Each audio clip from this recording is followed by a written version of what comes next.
been a while since we talked about morality and principle. It's one thing to talk about moral actions in narrative contexts, but it's quite another to think about the nature of morality and how it applies to games as a general concept. For example, most games have an implicit assumption that self-defense is an inherent right. How this plays out in games, usually, is that the hero has to defend himself or loved ones from a villain of some sort. The taking of the life of the villain is so ubiquitous that little thought is given to it when it's presented as a game objective. This principle is even extended to taking the life of a villain on a grander scale. Like how the hero can be hired by civil authorities to take down bandits and marauders, or how the hero, even though not directly threatened, can take the life of a villain when said villain plans to take over the world or some such. Such contexts where the hero takes the life of the villain are rarely questioned. However, I noticed a curious trend over the years. Gaming sites, gaming comics, and other media have commented on the fact that the heroes tend to do things that, lacking context, make them look similar to the villain. Killing people, looting possessions that don't belong to them after said killing, etc. A lot of the actions performed by the hero are just the same as the villain with different context. This is typically played up for laughs in the "it's okay when we do it, yuk yuk yuk" type of humor. But to me it seems these gamers have stumbled on an aspect of morality that is often not portrayed in gaming. And I think it's one of the game developers struggle with when it comes to making moral characters. We've talked before about how modeling morality is difficult for game designers. This is another example. The methods used by both the heroes and the villains tend to be of the same kind. Specifically, both hero and villain use violence to accomplish their goals. Now, as you should know by now, I'm not condemning violence in gaming. Violence has its place in gaming narratives. But the problem is that for a hero in most games, the violence takes front and center. Consider for a moment that for most games, the difference between why a hero kills versus a villain is based on the context of the actions. The villain kills civilians, the innocent, etc. The hero kills bad guys. But because violence is so prevalent in games, the only thing that seems to separate the hero and the villain is who they are killing and why. The deeper problem lies in what the jokes point out, though. The fact is that the methods used by both the hero and the villain are the same, and that causes an issue for what the hero and villain represent. See, the hero and villain are supposed to represent opposing moral viewpoints. The hero represents the good viewpoint. The villain represents the bad viewpoint. When the actions taken by both hero and villain are the same, it potentially weakens the argument put forth by the narrative. I think one of the issues is that good actions, as opposed to evil actions, tend to be far more subtle than stabbing someone. Being a good person typically means a life of small good actions done for a variety of selfless reasons. Good in real life takes the form of subtlety, slowly changing the world for the better. At least that's how we experience good in real life. Small acts of kindness. Actions performed for the good of others that rarely yield rewards or benefits, but done solely for the sake of the other person. It's been my observation that good acts are very subtle in and of themselves. They don't show up on the radar all that much. As a result, people can become impatient with good actions because they seem ineffective at times. This is particularly true in relation to evil actions.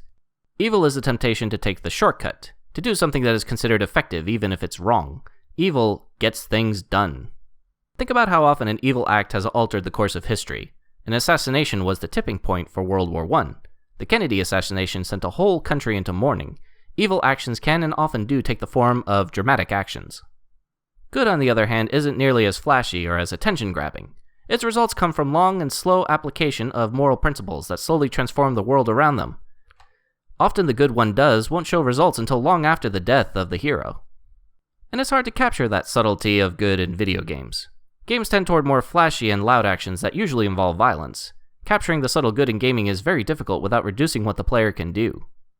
Having said that, games can capture it in other ways. Take Mario for example. He's a plumber from Brooklyn. That's basically the definition of humble origins. And while he can take on any enemy, he's very vulnerable. Or take Link. He's an everyman. In modern Zelda games, he is portrayed as a humble rancher or villager who is plucked out by destiny. At first he has very little power, but over time he's presented with the tools needed to save the world. But ultimately both characters are involved in some form of violent conflict. At the moment, it's simply in the nature of games to have the focus on violence. In those games, the violence is cartoony or otherwise involves some level of abstraction. But it's a lot harder to justify such violence when the context is human versus human violence. It's hard to identify the hero as being good when the body count is so lopsided at times. Heroes in games that try gritty fantasy in particular run the risk of losing sight of what makes the hero, heroic. This is not to say that heroes can't use violence. Sometimes the defense of the people using force is not only necessary, but just, and the strong hero has his place in stories. But heroic people use force as a last resort. Dialogue, service, and the practice of virtue are things that define a hero as much as his strength and combat prowess. A hero is a hero because he is a good person, or has the potential to be a good person. But in games that potential can be lost when the noise of combat gets too loud. This subtlety is hard to capture regardless of the medium. Books, films, etc. struggle to show good virtue in ways that are engaging.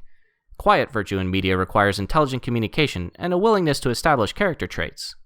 Games have attempted to do this to some degree. Despite the well-deserved criticism that David Cage games get, I do appreciate how in Heavy Rain he used the tutorials as a means to convey the hero as a family man.